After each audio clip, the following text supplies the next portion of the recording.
ಇದೆ ನೋಡಿ. ತುಂಬ ಜನ ದಾನ ಮಾಡೋರಿಗೆ ಶ್ರದ್ಧೆ ಇರಲ್ಲ, ಆಸಕ್ತಿ ಇರಲ್ಲ, ಏನೋ ಹೇಳ್ತಾ ಇದ್ದಾರೆ ಹಿರಿಯರು ಅಂತ ಕೊಡ್ತಾರೆ. ಕೊಡೋ ಅಭ್ಯಾಸ ಇಟ್ಕೋ. ಕಾಲಕ್ರಮೇಣದಲ್ಲಿ ನಂಬಿಕೆನೂ ಬರುತ್ತೆ, ಶ್ರದ್ಧೆನೂ ಬರುತ್ತೆ. ಕೊಡೋ ಅಭ್ಯಾಸ ತಪ್ಪಿಸಬೇಡ. ನೋಡಿ, ಇದು ರಾಘವೇಂದ್ರ ಸ್ವಾಮಿಗಳು ಕೊಟ್ಟಂಥ ವಿಶಿಷ್ಟವಾದಂಥ ಒಂದು ವ್ಯಾಖ್ಯಾನ. ಹೀಗೆ ಅನೇಕ ದೊಡ್ಡ ದೊಡ್ಡ ಗ್ರಂಥಗಳ ವಿಚಾರಕ್ಕೆ ವಿಶಿಷ್ಟವಾದಂಥ ಅರ್ಥವನ್ನು, ತಾತ್ಪರ್ಯವನ್ನು ರಾಘವೇಂದ್ರ ಸ್ವಾಮಿಗಳು ಕೊಡ್ತಾರೆ.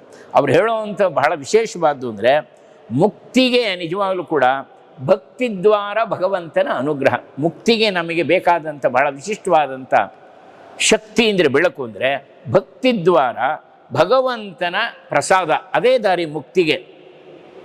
ವಿಶಿಷ್ಟವಾಗಿ ರಾಘವೇಂದ್ರ ಸ್ವಾಮಿಗಳ ಜೀವನದಲ್ಲಿ ನೋಡ್ತೀವಿ ನಾವು.